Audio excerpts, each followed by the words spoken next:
President William Ruto is in the UK for Her Majesty Queen Elizabeth II's funeral. The president arrived in London this afternoon after departing the country early in the morning to join world leaders as they bid late Queen farewell at the funeral to be held on Monday.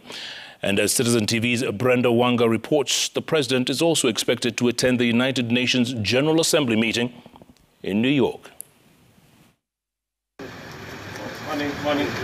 President William Ruto's first trip outside Kenya since his inauguration last week takes him to the United Kingdom to attend the funeral of the world's longest-serving monarch, Her Majesty Queen Elizabeth II, who passed away on the 8th of this month. President William Ruto departed Nairobi, Kenya for London early Sunday morning. Sources at State House disclosed that the president took a lean team of about 10 people with him on this trip, including the First Lady Rachel Ruto, Kiharu MP Ndindi Nyoro, and his legal advisor Korir Sing'oei.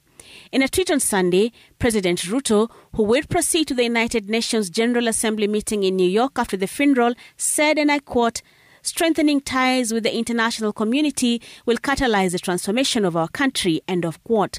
The president is in the UK at the invitation of the newly crowned King Charles III, who will lead global leaders in paying their last respects to his mother. In the UK, President Ruto will join about 500 foreign dignitaries expected to attend the service at Westminster Abbey, including Joe Biden, kings and queens from across Europe, and leaders of Commonwealth nations. USA President Joe Biden, Canadian PM Justin Trudeau, New Zealand's Jacinda Ardern, Australia's Anthony Albanese, and South Africa's Cyril Ramaphosa, amongst others, have already arrived in London for the funeral.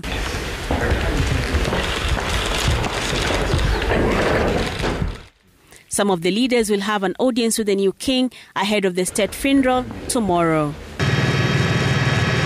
The UK government has put in place elaborate security and protocol measures as the City of London prepares to host an unprecedented number of people keen to witness one of the events of the century.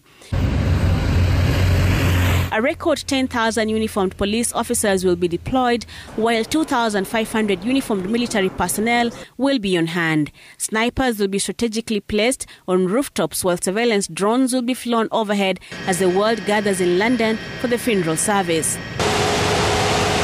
The Queen's funeral will take place at Westminster Abbey, the over 700-years-old church where royals have traditionally been married, mourned and buried.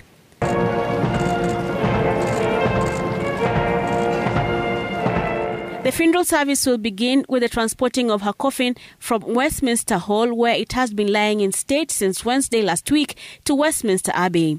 After the service that will last for about an hour and one that will be attended by about 2,000 guests, the Queen's coffin will be moved from Westminster Abbey, still draped in the royal standard, ceremoniously to the Queen's final resting place, St. George's Chapel at Windsor Castle, where many of her ancestors are buried, including her parents, King George IV and his consort Queen Elizabeth, later the Queen Mother.